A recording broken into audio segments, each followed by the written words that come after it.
یلا کدی الله شکر ادا کو لئن شکرتم لازیدنکم الله فرمایي چې کدی ما د نعمتونو شکریا ادا کړئ خامخا به زه تاسو ته نور اضافه هم درکوم ولئن کفرتم ان عذابي لشدید کدی ما د نعمتونو شکر ادا نه کړئ نعمت چې په هر جمع کې وي که هغه د صحت وي د مال وي د رزق د علم د عمر د فتح د نصرت زما د نعمتونو شکر ادا نه کوي الله فرمایي چې بیا نو لما عذاب ته ټینګ شه هغه ډېر سخت دی ځکه مو د الله د ناشکرۍ نه وساتي ناشکري یا شکر ادا کول یوازې دا نه ده چې یا الله الحمدلله شکر لله دا یو جز ده د اجزاو د شکر نه بلکې شکر د الله ادا کول دا معنا چې خدای ستا اوامرو ته ستا د رسول صلی الله علیه وسلم اوامرو ته زه تابع او منقاد یم هغې ته مې غاړه ایښې ده عملا هغه مهم شکر بیا د الله تعالی چې یو جز ده په هغې اجزاو کې شکر بالابدان هغه دغه ده ورونو تاسو به ستړي هم وایي کیدای شي غونډه وختي شروع شوې وي موږ د تاخیر معذرت غواړو ځکه خو خلک دې سړی نه پرېږدي چې خپل هدف ته یا مثلا خپل وعدې ته په وخت باندې ځان ورسوي نو خدای دې وکړي چې موږ معذوره وګڼو مختصرا عرض کول غواړم په منطقه په دلیل سم نه پوهېږم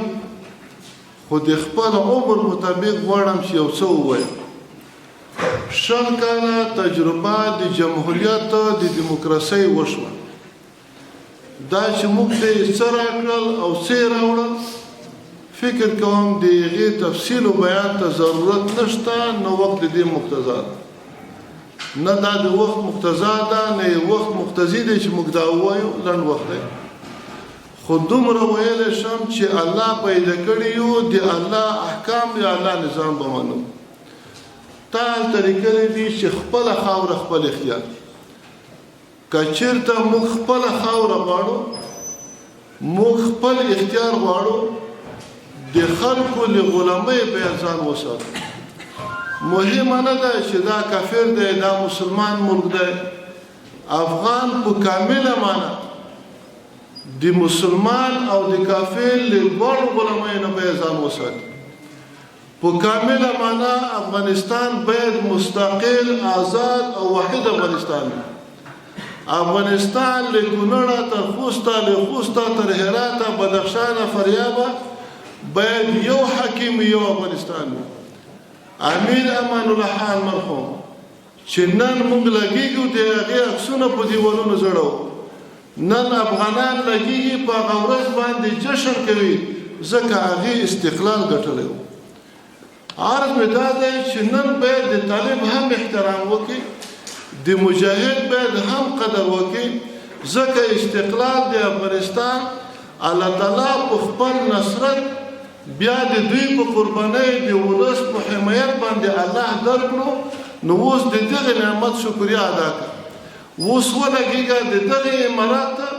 حمایت وکړه ملاتړ وکړه دوه شیان تا ته راوړي یو افغانستان د اشغال ختموي الحمدلله وشکر لله الله اکبر الله اکبر لا اله الا الله والله اکبر الله اکبر ولله الحمد هغه نعمت الله در باندې وکړو هغه وحشي ظالم فاحش بحیا مفسد دښمن په توره شپه کې درنه وتښتېدو لکه له بګرامه چې په توره شپه کې وتښتېدو چې مجاهد افغان را باندې حمله ونه کړي له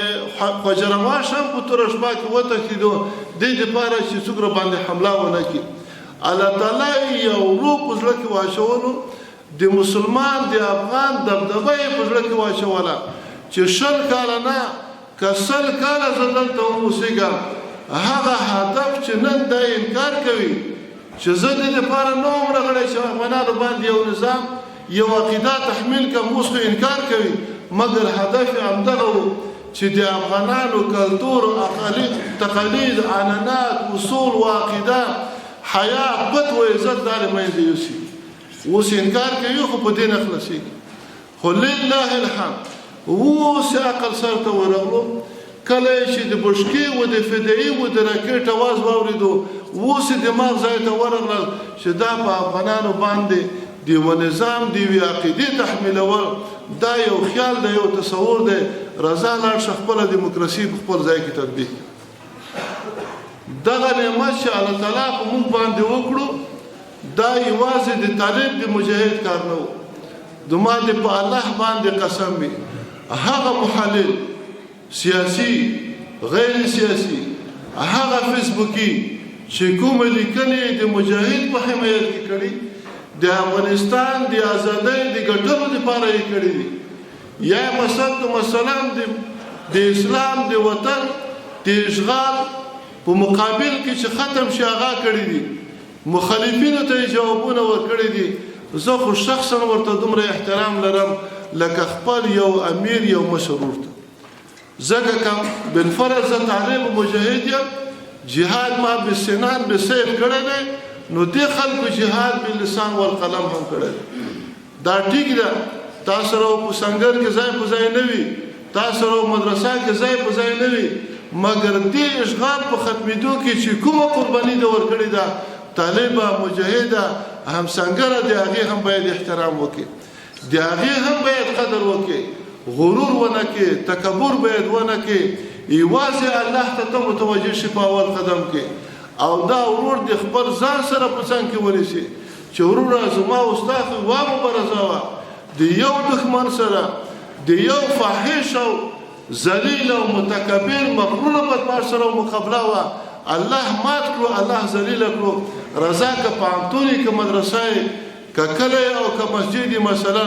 یو لاس سره ورکړو سره یو شو قرباني وکړو د وطن ته خدمت وکړو او که بالفرض دلته په موږ کې ډلې مټپلې جوړې شي بیا د خپل اختیار بل چا ته ورکړو چې خیر ده د فلاني بچی دې راشي دا خو مسلمانان دي دا به کار وکړي دا به وکړي دا به روزګار وکړي بیا هم موږ د غلامۍ په دام کې ګیر کېږو. ترکیه مجالسو کې موږ خپله ناست یو لیدلي مو دي چې کله هغوی غوښتل امریکایانو یو لومه یې موږ ته اچولې وه افغانستان بیا یو جنګ بل جنګ ته ورټېل وهلو ترکیه یې رامخته کړل په دې خاطر باندې چې دا خو مسلمانان دي افغانان خو مسلمانانو ته عقیده لري احترام لري د خلکو ته ورڅه نه وایي او پسې شا د پردې شاته د امریکا د برېټانیا طیاره به وي جاسوس به وي فوجي به وي بیا نو چې موږ هر څه کول هغه به کوو او په هغې کې نورو ملکونو ته هم دعوت ورکړی او خپله ترکانو ته خو الحمدلله د اسلامي امارت مشران یا کشران ټول دې ته متوجه وو چې د ناټو د چتر لاندې راغلی تر څو مې چې ته وبسره نه مسلمان نه چې د حرمینو امام دلته راغلی تر څو مې چې تلې د خاورې وبسره نه وي تر هغې قسم بالله که یا فدایي استعفا وکړي که یا د ما راکټ رینجر و ټنګ له هغې نه استعفا وکړي هغه جهاد بیا کوي چې مخکې یې کولو د هغې بشکې به ښکار کېږي د 10 کاله یې چې امریکا لیونی کړه 10 کاله یې عصبي کړه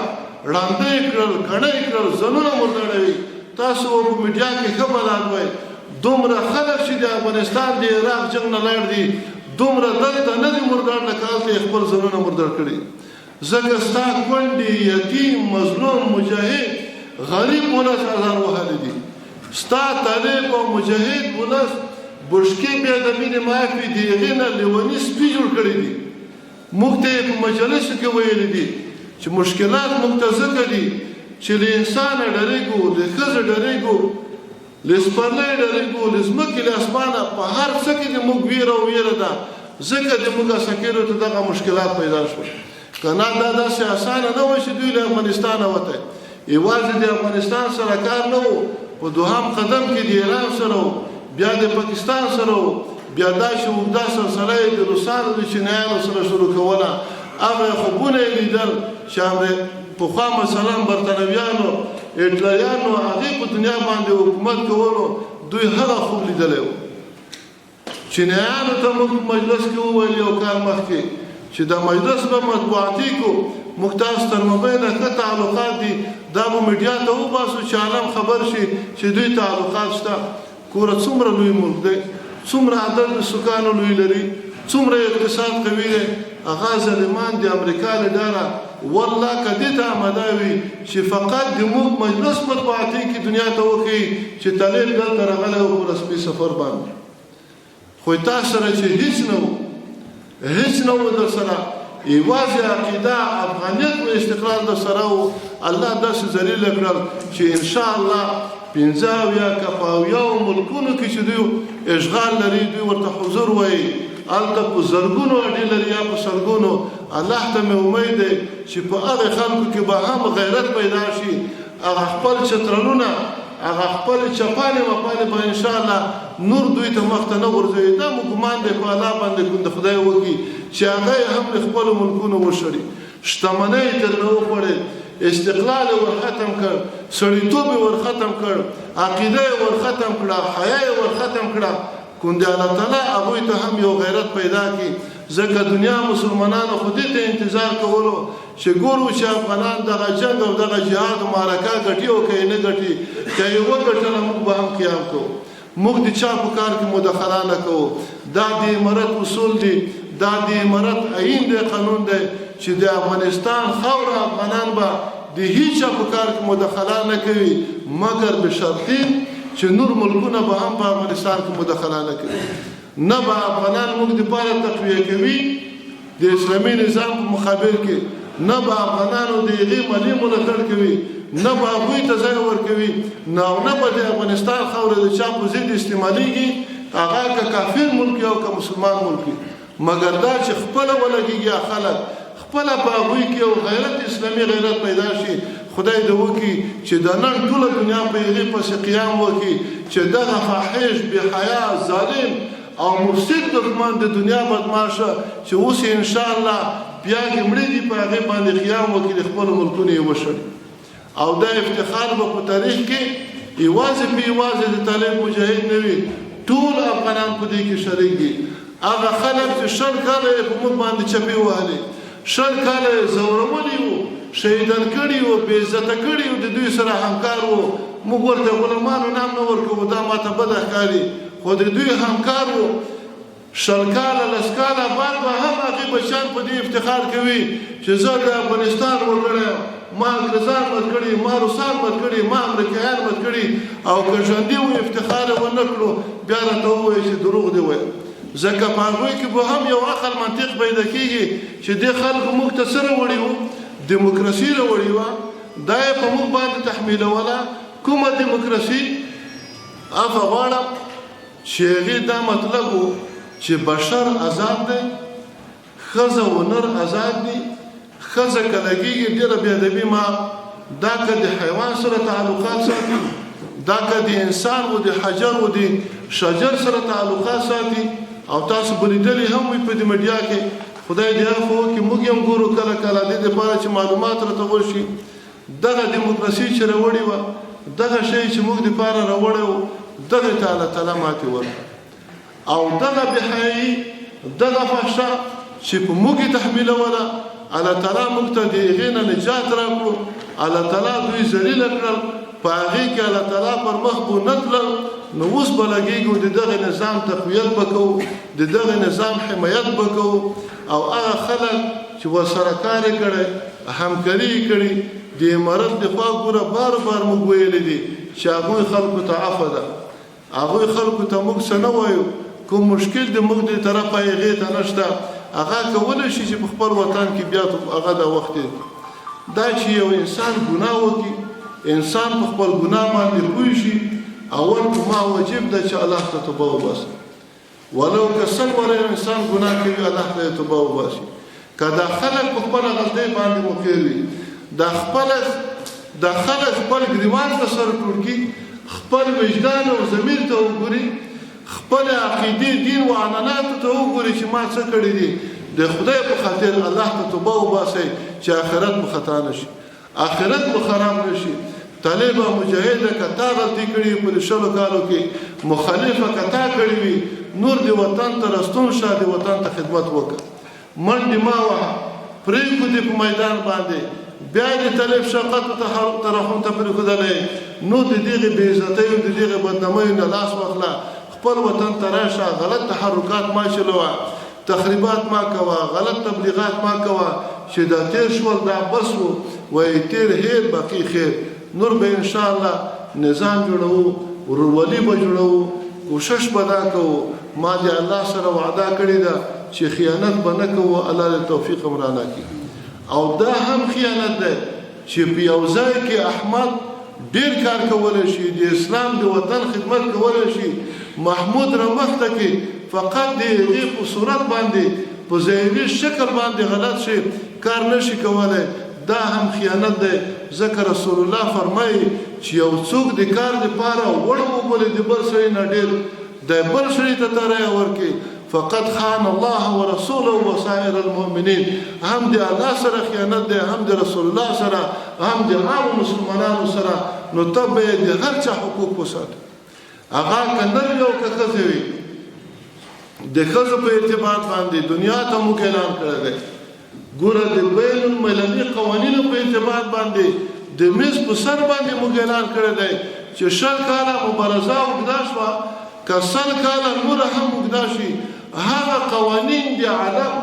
چې زما د عقیدې د کلتور سره مخالف وي موږ د هغوی سره مخالف یو هغې ته اماده دی ځکه دنیا تاسې ګورئ ډېر عالم داسې شته ډېرې بدشایي داسې شته چې هغې خپل قوانین ځان ته دي هغه د بین الملل قوانینو سره په ټکر کې وي ځلان صاحب ځای دا په حقیقت کې داسې به وي موجوده به وي او هغه قوانین چې هغه د افغانانو د کلتور د عنعناتو تقالیدو سره په ټکر کې دي موږ هغې ته اماده نه یو هغه حقوق چې په هغې کې زما د ترسرۍ عزت او پتې منځه دي په هغې کې زما د ترسرۍ حجاب د منځه دي هغې ته موږ نه اماده یو نه اوس نه 100 کاله بعد خوښه ستاسې که موږ سره دغه اتفاقیه دستخط کوئ هم اختیار مو دی او که یې نه دستخط کوئ هم ستاسو اختیار دی ځکه افغانستان تقریبا د 10 نه تر 40 میلیونه پورې اگر چې عدد یې سم نه دی ثبت شوی مشکلات دي دا خلک لري موږ به داسې فرض کړو چې 10 میلیونه ده په دې کې ښځې په دې 10 میلیونو کې 4 او 5 8 ډېره عفه غواړم هغې ته بېحیا ووایم هغه بېحیا غوښتنې کوي هغه د دین د کلتور د انسانیت نه غلطه غوښتنې کوي وایي موږ د ټولو ښځو ترجماني کوو هغې ته هېڅکله موږ اماده نه یو ځکه دوی په مقابل کې په میلیونونو ښځې راووځي چې هم عقیده د اسلام غواړم خپل حجاب غواړم خپل عنعنات غواړم خپل دین غواړم خپل اخلاق غواړم د دغې اتباع زه نه کوم نو مهرباني وکړئ په دې کې د موږ سره خبره مه کوئ او که چېرته موږ هغه حقوق چې دین ورکړي افغاني عنعنات ورکړي موږ ورنه کړل دنیا کولی شي چې موږ باندې فشار هم راوړي په موږ باندې مثلا ضغط هم ولګوي هر څه چې کوي هغه دې کوي بیا به کیدای شي خدای نخواسته ملت ته موږ هغه ملت ته بیا مثلا موږ ملامت په هغې کې شک نشته خو که داسې وي ډېره عفه غواړم چې تورسرۍ د ما ده وطن د ما دی خاوره د ما ده اختیار د ما دی او ته لګېږي وایي چې هغه قانون دلته رایج کړه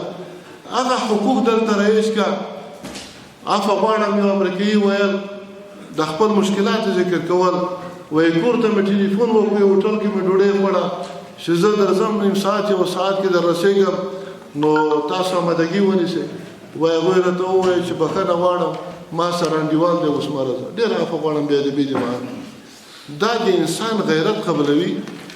ستاسو د مخه دې ډېره ډېره حیا وي د حیوانات د باندې په نام د سپیو باندې هغه هم په خپل موبایل کې په دې غیرت کوي نو دومره وحشت